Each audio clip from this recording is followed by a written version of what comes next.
Hello friends, શું તમે ક્યારેય મેથીની અંદર રાંધેલો ભાત ઉમેરીને જોયું છે?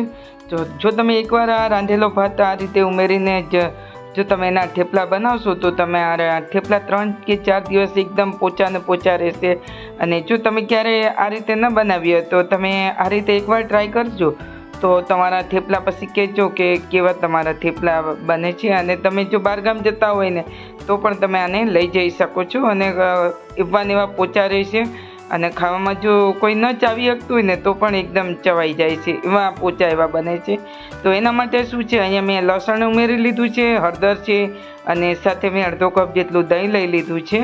અને હવે આપણે 1 ચમચી જેટલું ધાણા જીરું પાવડર, 1 ચમચી કાશ્મીરી લાલ મરચું પાવડર, અને હવે આપણે આ બધું ઉમેરીને અહીંયા આપણે બીજા ઉમેરીશું એટલે એકદમ ટેસ્ટી બનશે. અહીંયા મેં કાચું જીરું લીધું છે આખું, અને એને પણ ઉમેરવાથી ખૂબ ટેસ્ટ લાગે છે. અને અહીંયા થોડો આપણે ડાયજેસ્ટ માટે અજમો લીધો છે. અને જે તમારે કંઈ પણ તમે ઉમેરતા હોય ને તમે ઉમેરી શકો છો. અને અહીંયા આપણે પચવા માટે આપણે હિંગ ઉમેરી છે 1 ચપટી જેટલી. અને પછી અહીંયા જે આપણે ઉમેરી લીધું છે, મેં અહીંયા કોપરાનું છીણ ઉમેરેલું છે. જો તમે ક્યારેય ન ઉમેર્યું હોય ને તો તમે એકવાર ઉમેરજો. અને પછી અહીંયા આપણે ગોળ લીધો છે મીઠાશ માટે, અને ખટાશ માટે આપણે દહીં તો ઉમેરેલું છે, એટલે ગળપણ માટે મીઠું આપણે ગળ્યું અને ગોળ ઉમેરેલો છે. અને મીઠામાં આપણે નમકીન ઉમેરેલું છે, એટલે કે મીઠું, અને મીઠું આપણે જોઈને ઉમેરવું. અને હવે આપણે બધું ઉમેરીને જે આપણે થેપલાનો લોટ બાંધતા હોઈએ એ રીતે લોટ બાંધી લેવાનો છે, અને એકદમ સોફ્ટ એવા બનશે. અને હવે આપણે શું છે કે પહેલાં તો આપણે લોટ ઉમેર્યા વગર આ બધું મિક્સ કરી લેવાનું છે, એટલે શું છે જે ગોળ હોય અને મસાલા આ બધા સારી રીતે મેથીની અંદર ભળી જાય. અને હવે આપણે ઉમેરીશું લોટ ઉમેરીશું. તમે આની અંદર કોઈ પણ લોટ તમે ઉમેરી શકો છો, પણ મેં અહીંયા રોટલીનો ઝીણો લોટ લીધો છે. અને બીજો આપણે ઉમેરીશું થોડો, મેં અહીંયા લીધો છે 2 કે 3 ચમચી જેટલો આપણે ચણાનો લોટ લીધો છે.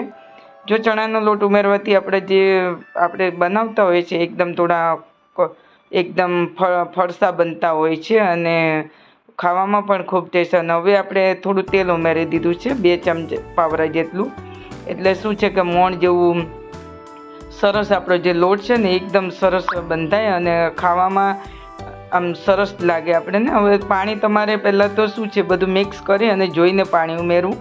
જો પાણી તમને જરૂર લાગે તો થોડું પાણી ઉમેરીને બાંધી લો. આપણે લોટ સારો એવો સ્મૂથ બાંધી લો. અને અહીંયા તેલ લગાવીને આપણે ચીકણો કરી લઈશું.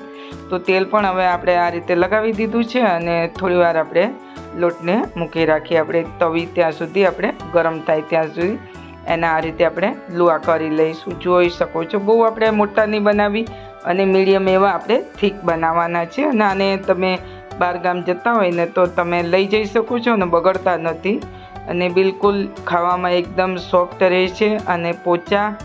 અને હવે આપણે આ રીતે વણી લેવાનું છે, ને બહુ મોટું નહીં બહુ નાનું નહીં, એ રીતે આપણે થેપલું વણી લેવાનું છે મેથીનું. અને હવે આ રીતે બધા જ આપણે વણી લઈશું. જોઈ શકો છો હું અત્યારે તમને બતાવું છું આ રીતે. ફરી પાછું હું તમને બીજું વણીને બતાવું છું. તો સેમ આપણે જે પહેલાં વણેલું છે એ રીતે જ, અને આ રીતે 1 કે 2 વેલણ આપણે મારીને આ રીતે એને વણી લેવાનું છે. જોઈ શકો છો. તો આવી રીતે આપણે બધા અત્યારે હું થોડાક તમને આટલા 6-7 જેટલા વણીને શેકીને બતાવું છું. તો ચાલો, એના માટે અહીંયા આપણે તવી લીધી છે. અને જો તમારા થેપલા ક્યારેય તમારા બનાવતા જો એકદમ ચવડ થઈ જતા હોય, સુકાઈ જતા હોય, તો ફ્રેન્ડ્સ તમે એકવાર જો આ ચોખા ઉમેરીને રાંધેલો ભાત ઉમેરીને તમે બનાવશો, અને જો તમને એવું હોય કે કોઈ પણ ભાત તમે તાજો લઈ શકો છો, તમે બનાવીને પણ લઈ શકો છો, પણ જો તમે બનાવીને થોડો બનાવી નાખો અને પછી તમે એનો જો આ પરોઠા બનાવો તો પરોઠાના અને ખાવામાં પણ એટલા મીઠા લાગે છે ને કે ખાતા જ રહીએ, એટલા સરસ. અને જો તમે સવાર સાંજે ચા માટે વિચારતા હોય ને તો તમે આ લીલી મેથીના થેપલા બનાવી શકો છો, બહારગામ લઈ જઈ શકો છો.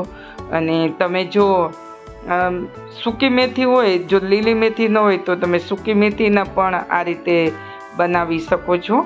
અને હવે આપણે આ રીતે બધા જ એના શેકી લેવાના છે. થોડું આપણે તેલ લગાવતા હોય, તમે તેલ ઘી બંને લઈ શકો છો, અને તમે બટરમાં પણ તમે એને શેકી શકો છો. પણ આ એટલા ટેસ્ટી લાગે છે અને એટલા મીઠા લાગે છે ને કે હું તો જ્યારે બનાવું ને ત્યારે ઘરમાં એકદમ જ ચાવ થઈ જતા હોય, રસોડાની બહાર જતાં જ પહેલાં જ એકદમ ચટ થઈ જતા હોય છે અને ખાવામાં તો એટલા ટેસ્ટી બને છે કે એટલા ખૂબ ટેસ્ટી હોય છે. તો હું જેટલું બોલું છું ને એટલા જ સરસ હોય છે. અને હવે આપણે આ રીતે બધા જ બનાવીએ અને તમે જો આને સાથે દહીં છે, ચટણી છે, તમે કંઈ પણ ના હોય ને તો પણ તમે આને ખાવામાં તો એટલા ટેસ્ટી લાગે છે. તો ફ્રેન્ડ્સ, ફરી પાછા તમે બનાવજો જો મારી રીતે મેં બનાવ્યા છે એ રીતે. તમે એકવાર જો રાંધેલો ભાત તમે ઉમેરશો તો પછી મને કમેન્ટ કરીને જણાવજો કે ફ્રેન્ડ્સ કે તમારી રેસિપી મને ખૂબ ગમે. તો ફરી મળીશું આપણે નવી રેસિપી લઈને. ત્યાં સુધી મિત્રો એન્જોય કરો અને જોતા રહ્યો, અને ચેનલ પર નવા આવ્યા હો તો સબસ્ક્રાઈબ કરી લો તાકી નવી આવનારી રેસિપીનું તમને મારા વિડીયોનું સૌથી પહેલાં તમને નોટિફિકેશન મળે. તો ફ્રેન્ડ્સ, ફરી મળીશું આપણે નવી રેસિપી સાથે. ત્યાં સુધી જય ભારત, જય હિન્દ, જય માતાજી.